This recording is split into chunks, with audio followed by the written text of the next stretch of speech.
রায়বরেলিতে আসেননি, কিন্তু আমেঠিতে এলেন। ভিড় থেকে আগলে রাখলেন দাদাকে। শনিবার রাহুলের মনোনয়ন পর্বে আগাগোড়া সঙ্গী প্রিয়ঙ্কা, সঙ্গে মেয়ে মীরা আয়ো।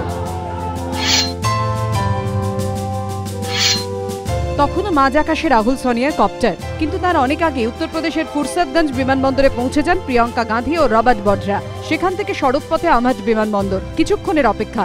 বিমানবন্দরের গেটে তখন রাহুল বরণের শেষ প্রস্তুতিতে ব্যস্ত কংগ্রেস নেতাকর্মীরা।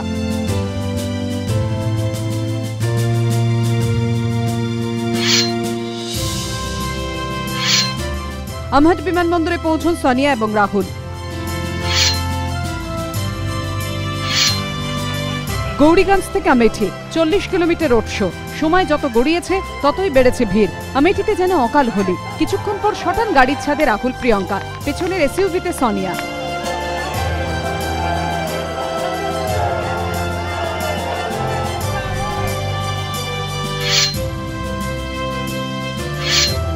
জেলা শাসকের দপ্তরে পৌঁছয় রাহুলের কনভয়।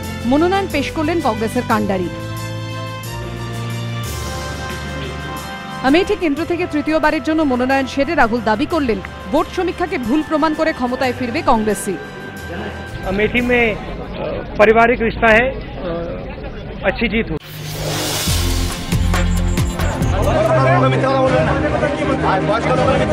প্রচারে গিয়ে হেনস্থার শিকার আসানসোলে বিজেপির তারকা প্রার্থী বাবুল সুপ্রিয়র গাড়ির চালককেও মারধরের অভিযোগ। শনিবার দুপুরে রানীগঞ্জের বিভিন্ন এলাকায় রোড শো করেন বাবুল।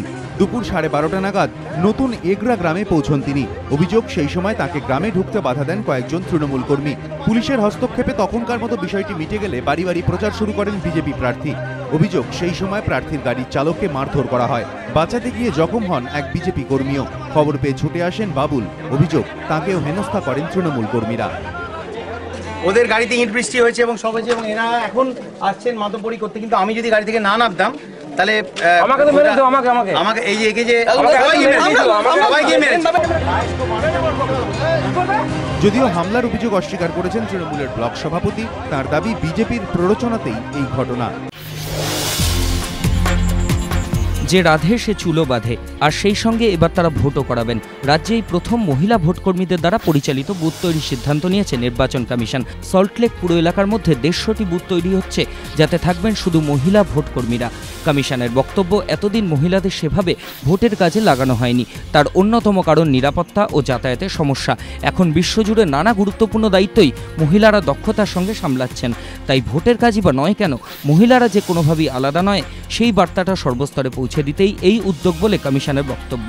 তবে মহিলা ভোটকর্মীদের নিরাপত্তা সুনিশ্চিত করতে আঁটোসাঁটো ব্যবস্থা করা হচ্ছে। প্রত্যেকটা ভোট কেন্দ্রে 4 থেকে 5টা বুথ থাকে। প্রত্যেকটি ভোট কেন্দ্রে থাকছে সিসিটিভি ক্যামেরা। প্রতি মুহূর্তে চালানো হবে নজরদারি।